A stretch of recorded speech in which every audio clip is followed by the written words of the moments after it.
할렐루야. 우리 옆에 분들과 잠시 인사 나누겠습니다. 하나님께서 당신을 사랑하십니다. 참 잘 오셨습니다. 하나 빼먹은 것 같은데.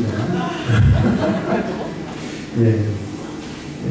당신이 있어 참 행복합니다. 예. 옆에 있는 분들 가면서 당신이 있어서 참 행복합니다. 네.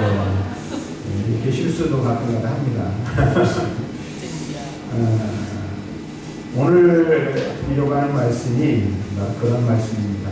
사람이 얼마나 연약한 존재인지 우리는 그것을 깨닫고 우리가 그만큼 연약한 존재이기 때문에 하나님께서 우리를 도와주시지 않고 그리고 하나님의 도우심을 잊지 않으면 단 한순간도 살아갈 수 없고 또 우리가 원하거나 바라는 것들을 삶을 살아갈 수 없는 그러한 존재들이라는 사실을 우리는 깨달아야 한다는 것입니다. 오늘 우리가 계속해서 지금 열왕기상 18장에 있는 말씀을 읽었고 이 말씀을 통해서 기도가 도대체 무엇인가 또 기도에 대해서 성경은 우리들에게 무엇을 말씀해 주고 있는가에 관한 말씀을 함께 나누려고 합니다. 하나님께서는 우리에게 기도라는 특별한 도구를 허락하셨고 우리는 이 도구를 통해서 하나님의 특권을 누리게 됩니다. 하나님께서는 말씀을 볼 때 하나님의 말씀을 통해서 우리에게 약속을 한 가지 주셨죠. 내게 기도하라. 내가 너의 기도를 듣겠고 너의 기도에 응답하시겠다. 라는 놀라운 특권을 주셨습니다. 지난 시간에도 우리가 살펴봤지만 우리의 기도가 특별한 것은 우리의 기도를 들으시는 하나님은 없으신 분이거나 죽은 신이 아니라 지금도 살아서 역사하시는 하나님이시기 때문에 그렇다라는 겁니다. 오직 살아있는 하나님만이 우리의 기도를 들으십니다. 살아계신 하나님만이 우리의 기도를 들으실 뿐 아니라 그 기도에 응답하시는 줄로 믿습니다. 하나님께서 우리에게 기도하면 들어주시겠다, 응답하시겠다라고 말씀하셨는데 하나님께서는 왜 우리에게 기도라는 특권을 허락하여 주시고 우리의 기도를 들으시고 응답하시는 걸까요? 이 기도를 통해서 기도를 들으시고 응답하시는 것 하나님께서 우리에게 원하시는 것은 무엇이고 또 기도 응답을 통해서 우리가 깨닫기를 원하시는 것은 과연 무엇인지 오늘 우리는 함께 생각해 볼 필요가 있고 그것을 깨닫는 은혜가 저와 여러분들에게 있기를 바랍니다. 그리고 이와 같은 사실을 깨닫는 자만이 기도의 자리로 나아갈 수 있다는 사실 또한 우리는 분명하게 알아야 할 것입니다. 오늘 우리는 엘리야의 기도를 통하여 하나님의 거룩하신 뜻을 깨달아야 하고 그리고 참된 기도의 자리로 나아가는 저와 여러분들이 되기를 원합니다.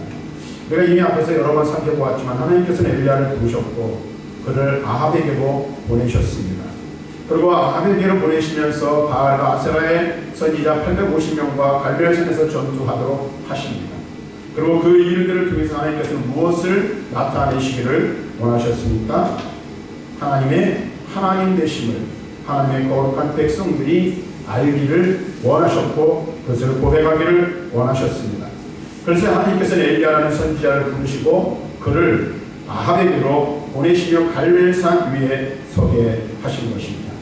우리가 앞에서 살펴보았던 대로 하나님께서는 엘리야의 제물과 제단과 제물과 그의 간구를 들어주셨습니다. 엘리야의 기도는 두 가지 응답의 결과를 낳게 되는 것을 오늘 볼 수 있습니다. 그 첫 번째는 무엇입니까? 하나는 그의 제단에 하나님께서 불을 내려 불로 응답하셨던 것입니다. 불의 응답의 역사를 엘리야는 경험하게 되었습니다. 그리고 다음으로 기도 응답의 결과 이스라엘 백성이 오늘 우리가 함께 읽은 39절 말씀에서 무엇을 고백합니까? 그와 같은 불로 응답하시는 하나님의 역사를 보고 그 제단 앞에 엎드려 하나님의 하나님 되심을 고백하게 되었다라는 사실입니다. 오늘 우리는 이와 같은 이야기를 통해서 무엇을 깨달아야 합니까? 먼저 하나님은 우리로 하여금 기도하게 하시고 기도함을 통하여 하나님께서 반드시 응답하신다는 사실을 깨닫습니다. 그런데 이 기도 응답받는 기도의 전제 조건이 있음을 우리는 알아야 하는 것입니다. 그것은 바로 하나님께서는 기도하는 자가 하나님 앞에 나아갈 때에 자신의 무력함과 자신의 나약함을 전적으로 깨닫기를 원하시고 그렇게 깨달은 자신의 전적인 무능력함과 연약함을 깨달은 그 사람이 하나님만이 모든 일을 하실 수 있으며 자신의 기도를 들어주시고 자신을 도우실 수 있다는 사실을 고백하기를 원하신다라는 것입니다. 사실 우리가 기도한다는 것은 하나님을 전적으로 의지한다는 것을 전제 조건으로 하고 있다는 사실을 먼저 알아야 되죠. 제가 이 이야기는 수차례 여러 번 여러분들에게 말씀을 드립니다. 왜 그렇습니까? 기도한다는 것은 나의 무능력함, 나의 연약함, 나의 부족함을 깨닫는 자만이 할 수 있습니다. 왜 그럴까요? 내 힘으로, 내 능력으로 할 수 없기에 전능하신 하나님의 도우심이 절대적으로 필요하기에 그 하나님께 우리의 부족함을 아뢰고 하나님의 도우심을 구하는 것입니다. 바로 그것이 기도라고 말할 수 있습니다. 우리는 연약하며 하나님은 능력이 무한하시고 우리의 모든 필요를 하나님께서 채워주시는 분이라는 이 믿음의 확신이 있는 자만이 하나님께 나아가 기도할 수 있다라는 것입니다. 다시 말씀드리면 자신의 연약함을 깨닫는 자, 자신의 부족함을 깨닫는 자, 자신의 무능력을 고백하는 자만이 하나님께 기도할 수 있다는 사실입니다. 하나님만을 의지할 수 있게 된다는 것이죠. 그래서 대부분의 많은 경우 기도의 삶, 기도의 생활을 하지 못한다면 그것은 둘 중에 하나예요. 불신앙을 가지고 있든지 영적인 교만에 빠져 있든지 둘 중에 하나일 경우가 십상이라는 사실입니다. 왜 그럴까요? 내 힘으로, 내 능력으로 무엇이든지 할 수 있다, 이루어낼 수 있다 하는 사람은 기도할 이유도 없고 하나님을 기대거나 하나님을 의지할 필요도 없기 때문에 그렇습니다. 이것은 영적인 불신앙일 뿐만 아니라 교만함이라는 사실을 우리는 분명히 알아야 합니다. 자신을 의지하는 자는 하나님을 절대로 의지할 수가 없습니다. 오직 자신의 연약함을 아는 자, 그 사람만이 하나님을 의지하고 하나님께 매달릴 수 있다는 사실을 우리는 분명하게 깨달아야 합니다. 왜 그럴까요? 자신의 무능력과 자신의 연약함을 깨닫는 자는 자기 힘으로 할 수 없는 것을 너무나도 잘 알기에 전능하신 하나님께서 자신을 도와주시지 않으면 자신은 아무것도 아니요 아무것도 할 수 없는 그러한 존재라는 사실을 알기에 하나님께 기도하지 않을 수 없다는 사실입니다. 성경 사무엘하 7장 27절부터 29절에 보면 우리가 잘 아는 말씀이 기록되어 있습니다. 이 말씀을 보면 이런 말씀이 기록되어 있습니다. 만군의 여호와 이스라엘의 하나님이여 주의 종의 귀를 여시고 이르시기를 내가 너를 위하여 집을 세우리라 하셨으므로 주의 종이 이 기도로 주께 간구할 마음이 생겼나이다. 주 여호와여 오직 주는 하나님이시며 주의 말씀들이 참되시니이다. 주께서 이 좋은 것을 주의 종에게 말씀하셨사오니 이제 청하건대 종의 집에 복을 주사 주 앞에 영원히 있게 하옵소서. 주 여호와께서 말씀하셨사오니 주의 종의 집이 영원히 복을 받게 하옵소서 하니라. 누구의 기도 같습니까?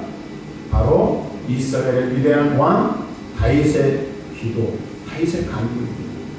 하나님께서는 다윗에게 그의 집이 영원히 견고하게 하시겠다라는 축복을 약속해 주셨습니다.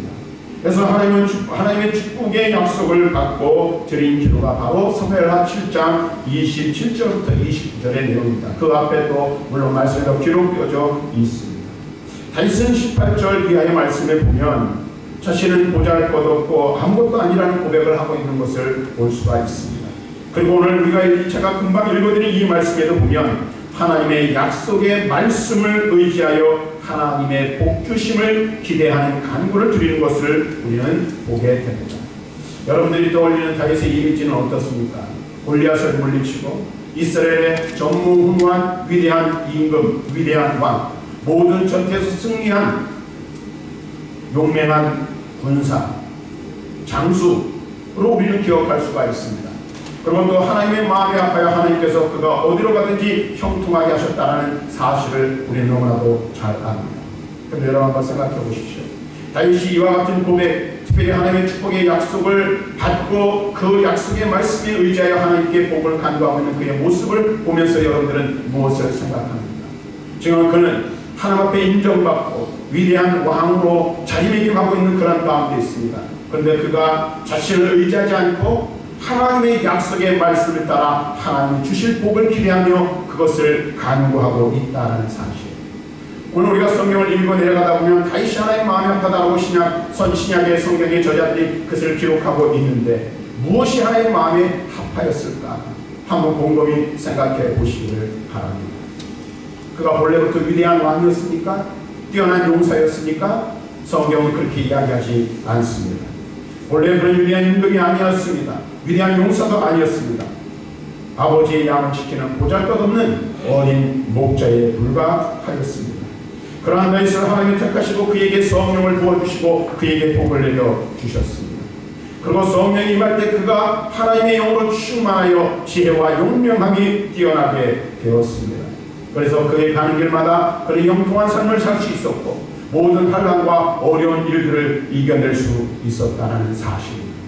다시 말하면 다윗의 삶을 우리가 한마디로 요약해서 말한다면 언제나 그는 하나님을 의지하는, 하나님을 의뢰하는 삶을 살았던 사람임을 우리는 알 수가 있습니다.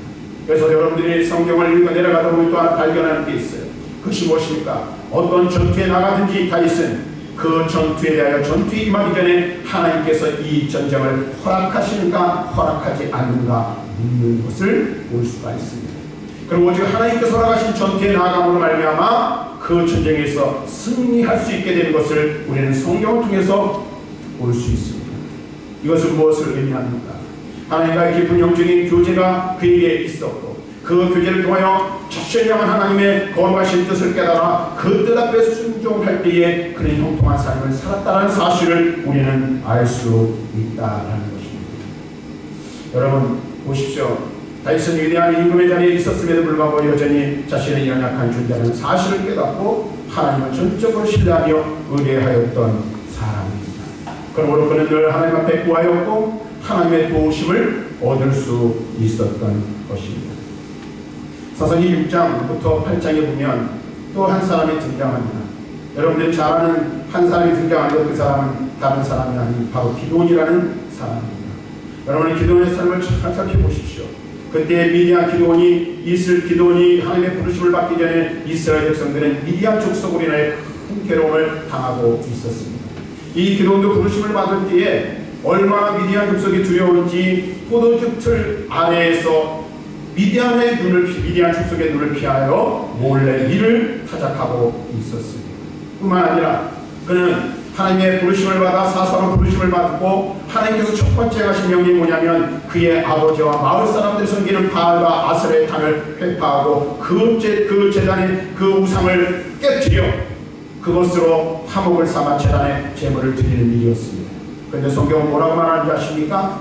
이가 얼마나 두렵고 얼마나 무서운지 그것을 대낮에 행하지 못하고 사람의 눈이 무서워 밤에 그것도 몰래 자기의 종들을 데리고 가서 그 일을 시행한 것을 볼 수가 있습니다. 뿐만 아니라 그는 하나님께서 그와 같은 확실한 모습을 보여줬어요. 여룻바알이라는 별명을 얻기까지도 했어요. 바알과 싸워 이겼다는 별명을 얻기까지 하게 하셨어요. 그런데 미디안 족속을 치는 일에 그는 하나님의 뜻이 정확한가 분명한가를 알기 위해서 끊임없이 하나님과 씨름하는 것을 볼 수 있어요. 그 내용이 오늘 사사기 6장부터 오늘 8장, 7장에 기록되어 있는 것을 볼 수 있습니다. 그런데 하나님께서는 끊임없이 하나님 앞에 실현해 오는 기도원의 그 간구를 외면하지 않았어요. 그리고 미디안을 물리치기 전에 증거를 보여주십니다. 확실한 증거로 응답해 주시는 거예요. 그리고 그 응답을 받고서야 나아가 기도는 300명의 군사로 오늘 14만 4천의 미디안 족속들을 물리칠 수가 있게 되었다는 사실. 여러분 한번 생각을 해보십시오. 기도는 보잘것없는 사람이에요. 그러나 그가 하나님을 의지할 때 300명의 군사로 거대한 미디안 족속을 물리칠 수 있었다라는 사실입니다. 또한 누가복음 5장 5절 말씀에 보면 이런 말씀이 기록되어져 있습니다. 시몬이 대답하여 이르되 선생님 우리들이 밤이 새도록 수고하였으되 잡은 것이 없지만 말씀에 의지하여 내가 그물을 내린다 하고 그렇게 하니 고기를 잡은 것이 심히 많아 그물이 찢어지는지라. 이 말씀이 무슨 말씀인지 알죠? 예수님께서 시몬 베드로에게 그를 부르시면서 그에게 하시는 말씀입니다. 그는 곧 능숙한 어부였습니다. 오늘 갈릴리 곳을 너무나도 잘 알고 있었습니다. 어디에 어떤 고기가 있는지도 다 알고 있었습니다. 그러나 그날 밤에 그는 밤새도록 그물질을 하였지만 고기를 잡지 못했습니다. 한 마리도 잡지 못했어요. 그런 그에게 예수님께서 오셔서 다가오셔서 말씀하시는 거예요. 깊은 데로 가서 그물을 던지라. 고기를 잡으라고 말씀하세요. 그는 지난밤에 밤새도록 그물을 던져서 고기를 한 마리도 잡지 못하여서 허탈하고 오늘 맥이 빠져있는 그런 상태에 있었어요. 그런데 예수님께서 말씀하시는 거예요. 그런데 그가 뭐라고 말합니까? 말씀에 의지하여 그물을 내리겠습니다 라고 말하고 있는 것을 볼 수 있습니다. 그는 지난밤에 실패하고 또 실패하였지만 하나님의 말씀, 주님의 말씀에 의지하여 말씀에 순종하여 그물을 내렸고 놀라운 기적을 경험하게 되는 것을 봅니다. 조금 전까지 자신이 얼마나 무능력한 자인지를 경험하였다면 주의 말씀을 의지하고 주의 말씀에 순종함으로 말미암아 주님의 놀라운 능력을 경험할 수 있게 되는 것입니다. 여러분, 성경을 우리가 보면 위대한 영웅들이 많이 기록되어 있어요. 그들의 그 어떤 영웅적인 면모들을 잘 드러내 보여주고 있습니다. 믿음의 거장들의 모습들을 우리는 볼 수 있어요. 그런데 그들은 한결같이 자신의 무능력함, 자신의 연약함을 깨닫고 주님 앞에 고백하였던 자들이라는 사실을 우리는 분명하게 기억해야 합니다. 사랑하는 성도 여러분, 하나님께서는 우리에게 왜 기도하라 말씀하시고 왜 기도에 응답하시겠다고 약속을 주시고 있습니다. 기도는 자신의 무능력을 깨닫고 그것을 인정하는 것입니다. 능력이 한없으신 하나님을 절대적으로 의지하겠다는 믿음의 결단이요 고백이기 때문에 그렇습니다. 하나님께서는 하나님을 의지하는 사람을 통해서 놀라운 일들을 행하시기를 원하시고 역사를 나타내시기를 원하십니다. 오늘 우리 이와 같은 사실을 분명하게 알아야 합니다. 미국의 팀 켈러 목사님은 그의 책에서 이렇게 말합니다. 기도는 연약함을 인정하고 기대는 행위이다.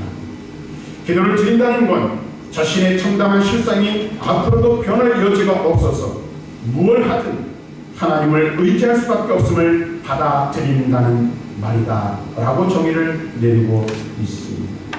사랑하는 성도 여러분, 그렇습니다. 우리는 아무것도 할 수 없는 연약한 존재입니다. 하나님 우리를 붙들어주시고 하나님 우리를 도와주시지 않으면 우리는 아무것도 할 수 없습니다. 또한 하나님 우리를 인도해 주시지 아니하시고 우리에게 능력을 주시지 않으면 우리의 연약함과 우리의 무능력함은 절대로 변할 수 없는 것이라는 사실을 우리는 분명히 알아야 합니다. 그래서 우리는 하나님을 의지할 수밖에 없는, 하나님을 바라볼 수밖에 없는 그러한 존재임을 고백하는 것. 그리고 하나님께서 나를 변화시키고 나를 통해서 일하시기를 기대하고 하나님 앞에 나아가는 것, 그것이 바로 기도라는 것입니다. 사랑하는 성도들, 우리는 절대적으로 연약한 자들입니다. 무능력한 자들입니다. 우리가 우리 힘으로 무엇인가 해보려고 노력하고 애써보지만 우리는 번번이 실패하고 넘어질 수밖에 없는 그런 자들이라는 사실을 분명하게 알아야 합니다. 하나님께서 우리를 도와주시지 않습니다. 단 한순간도 설 수 없는 그러한 자들임을 분명하게 알아야 합니다.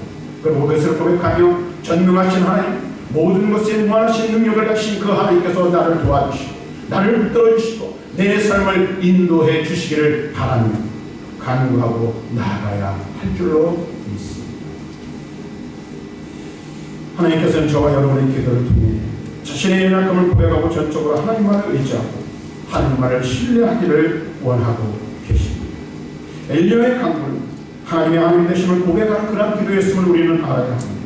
또한 이스라엘의 배역함을 돌이킬 수 있는 분은 누구? 오직 하나님 한 분뿐이시라는 믿음의 고백을 하며 하나님 앞에 하나님을 의지하며 드렸던 간구였습니다. 그리고 하나님께서는 그러한 그의 기도에 응답하셨습니다. 37절 말씀을 보십시오. 이렇게 말합니다. 여호와여 내게 응답하소서. 내게 응답하소서. 이 백성에게 주는 주 여호와는 하나님이신 것과 그들의 마음을 되돌이키심을 알게 하옵소서. 개혁한 이스라엘 백성들의 마음을 돌이키고 영적으로 타락한 그들의 마음을 변화시킬 수 있는 이는 오직 하나님뿐임을 고백하며 간구하여 하나님께서는 그의 기도를 들어주셨습니다. 또 다른 기도의 목적은 기도를 들으시고 응답하시는 하나님을 경험한 하나님의 백성들이 하나님께 영광을 드리기를 하나님은 원하신다는 사실을 알 수 있습니다. 엘리야의 기도를 들으시고 응답하시는 것을 그 백성들이 지켜보고 있었습니다. 이스라엘 백성들이 그것을 이 엘리야의 제단에 하늘로부터 불이 임하여 오늘 제단의 제물을 사르고 제단의 모든 것을 사르고 그 다음에 도랑에 이 흘러넘치는 그 물을 마치 하는 것 같이 다 없애버린 그 모습을 보고 이스라엘 백성들은 살아계신 하나님을 경험하며 하나님께 영광을 돌리지 않을 수 없었습니다. 그래서 오늘 우리가 읽은 말씀에 보면 그들이 무엇을 고백합니까? 모든 백성이 보고 엎드려 말합니다. 여호와 그는 하나님이시오. 여호와 그는 하나님이시로다 라고 고백하고 있는 것을 볼 수 있습니다. 기도응답의 결과 우리가 가장 먼저 보여야 할 반응이 무엇인지를 가르쳐주고 있는 것입니다. 먼저는 기도하며 나아갈 때 하나님께서 우리의 기도를 들으시고 응답하신다는 믿음의 확신이 있어야 돼요. 그리고 나는 연약하지만 하나님께서 나를 강하게 하시고 능하게 하실 분이라는 고백이 있어야 돼요. 그리고 하나님께서 우리의 기도를 들으시고 응답하시면 우리는 우리의 기도를 들으시는 살아계신 하나님께만 영광을 돌려야 할 줄로 믿습니다. 여러분의 기도를 하나님께서는 들으시기를 원하십니다. 응답하시기를 원하십니다. 구하는 자에게, 찾는 자에게, 문을 두드리는 자에게 반드시 응답하시겠다고 약속하셨습니다. 여러분의 기도를 들으시고 응답하신 하나님께서는 기도 응답을 받은 하나님의 거룩한 백성이 하나님을 찬양하고 하나님의 살아계심과 하나님 참 하나님 되심을 드러내기를 원하시고 계신다는 사실. 지난 시간에도 조지 뮬러에 대한 이야기를 잠깐 했지만은 조지 뮬러 5만 번 기도응답을 받은 조지 뮬러의 일화 중에 이런 이야기가 있습니다. 이 이야기는 조지 뮬러라는 분이 목사님이 배를 타고 승선을 했을 때 그 배를 그 운행하고 있는 선장이 들려준 이야기라고 합니다. 어떤 이야기냐면 이 뮬러가 이제 배를 탔는데 이 배를 지금 뭐 옛날에 교통수단이 이 배나 이런 것밖에 없었잖아요. 말이나. 근데 쉽지는 않기 때문에 이 배가 항구를 떠나 출항할 수 없는 상황에 이르게 되었습니다. 그런데 그때 뮬러가 이 선장에게 찾아가 이렇게 말합니다. 선장님, 저는 토요일 오후까지 퀘벡에 가야 하는데 어떻게 안 되겠습니까? 라고 선장에게 물었다고 합니다. 그때 이 선장이 이렇게 대답을 합니다. 그것은 불가능한데요. 왜요? 안개가 너무 많아서 가능하지 않다는 거예요.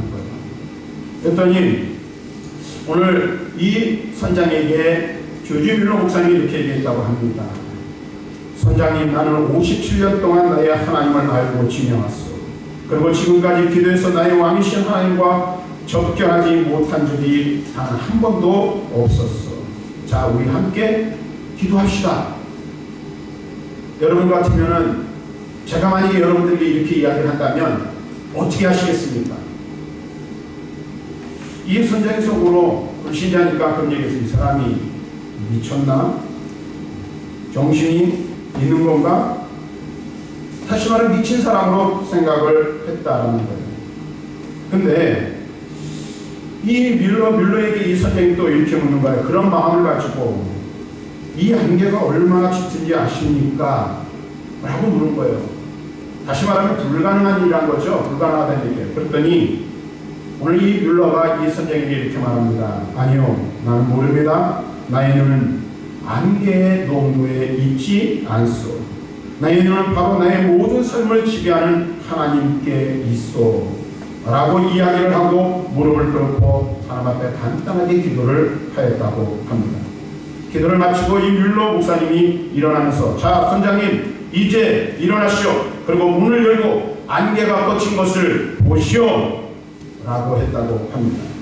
이 말의 선장은 얼른 문을 열고 보았는데 어떻게 되었을까요? 정말로 안개가 걷혔고, 그래서 뮬러는 토요일 오후까지 퀘벡에 도착할 수 있게 되었다라는 일화가 있습니다. 지난 시간에도 말씀을 드려서 이런 말씀을 드렸어요. 야고보 사도는 우리에게 무엇을 말하고 있습니까? 엘리야는 우리와 성경이 같은 사람이거든. 그가 비 오지 않기를 간구했더니 3년 6개월 동안 비가 내리지 않고, 그가 다시 기도하였더니 비가 내렸다라고 성경은 분명하게 기록하고 있습니다. 성경에서 역사하시는 하나님은 성경에 갇혀있는 하나님 아니십니다. 오늘도 살아계신 하나님이십니다. 지금도 우리의 기도를 들으시고 응답하시기를 기뻐하시는 하나님이십니다.